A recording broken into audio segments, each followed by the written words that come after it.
Un grand bonjour à tous. Je suis ravie de vous revoir pour Pascal's Storytime. Vous allez bien? Le livre pour aujourd'hui s'intitule Le loup et le cardinal, écrit par Valérie Gagné avec de très jolies illustrations de Daniela Dogliani.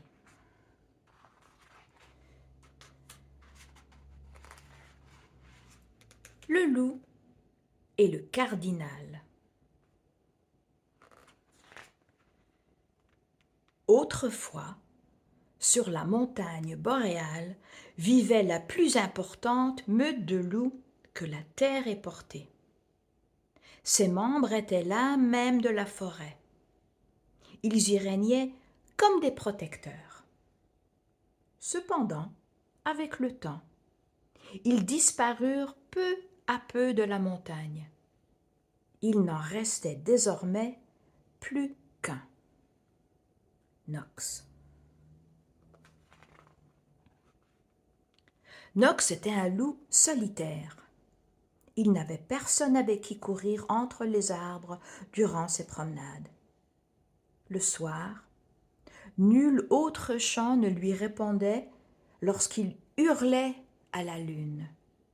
Et il s'endormait seul toutes les nuits, avec ses rêves pour unique compagnie.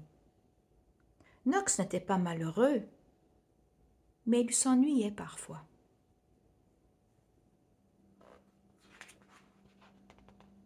Pour briser sa solitude, Knox tentait d'aider les autres animaux de la forêt dès qu'il le pouvait. « Avez-vous besoin d'un coup de patte pour trouver des brindilles à grignoter ?» offrait-il souvent aux cerfs et aux lièvres. Malheureusement, tous le craignaient et détalaient aussitôt. Ils le voyaient comme le grand chasseur de la montagne. Aucun d'eux ne connaissait son immense et tendre cœur. Un soir de grande tempête, alors que Knox retournait à sa tanière, un éclair de couleur attira son regard. À quelques mètres de lui, la lune illuminait une petite forme rouge au pied d'un saule. Knox s'approcha doucement et découvrit un cardinal blessé sur le sol glacé. « Qui es-tu ? Que fais-tu loin de ton nid ?» lui demanda Knox. « Je me nomme Kiso, » répondit le cardinal en grelottant de peur. « Le vent m'a emporté et j'ai chuté. Mon aile est blessée. Je ne peux plus bouger. J'ai froid. » Le loup voulut l'aider, afin de protéger l'oiseau de la neige et lui transmettre sa chaleur. Il se leva autour de lui. Tous deux dormirent collés jusqu'au petit matin. Quand le soleil se leva, le cardinal avait retrouvé un peu de son énergie.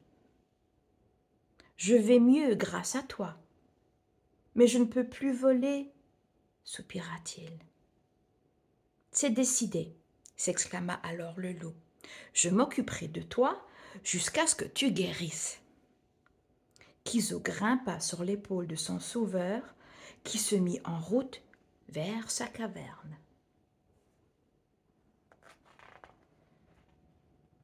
Pendant plusieurs semaines, Knox prit soin de son nouveau compagnon. Il lui apporta des graines et des fruits chaque fois qu'il avait faim. Il le transporta sur son épaule quand il devait se déplacer. Il le réchauffa dans son épaisse fourrure lorsque le temps se faisait plus frisquet. Kiso se remettait de sa blessure sans pour autant recommencer à voler. Le temps fila et les deux animaux devinrent de bons amis. Ils avaient de merveilleuses conversations lorsqu'ils se promenaient ensemble dans la forêt. Le soir, les pépiments de Kiso se mêlaient aux hurlements de Nox pour former une douce mélodie. Et ils s'endormaient côte à côte toutes les nuits, partageant les mêmes rêves. Par un matin ensoleillé, alors que le loup gambadait sur le bord d'un ruisseau, l'oiseau aperçut des baies perchées dans un arbre. Aussitôt, il s'envola pour aller les chercher. « Kiso, tu peux voler de nouveau !» s'exclama Nox, surpris. Un tourbillon d'émotions l'envahit. Il était très content pour son ami, mais il ressentait aussi beaucoup de peine à l'idée que celui-ci n'aurait dorénavant plus besoin de lui.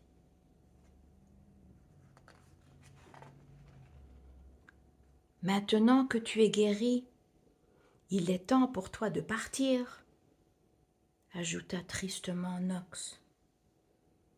C'est hors de question, s'écria Kiso. Je resterai avec toi pour toujours. Nous sommes une famille. Nox bondit de joie en réalisant qu'il ne serait plus jamais seul. Le cardinal et lui formaient désormais la plus belle des meutes.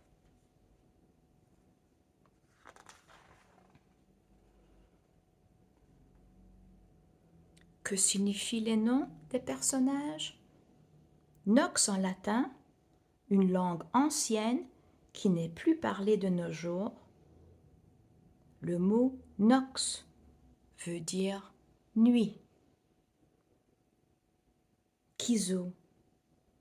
En Abénaki, une langue parlée par un peuple des Premières Nations du Canada, le mot Kiso veut dire soleil. Je vous laisse avec cette page pour lire vous-même.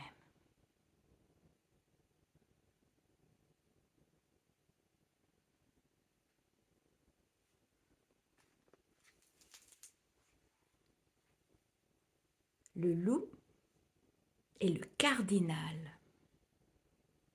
Je vous souhaite à tous le cœur ouvert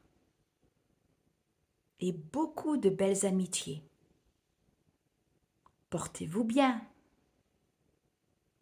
Faites de très beaux rêves. À bientôt.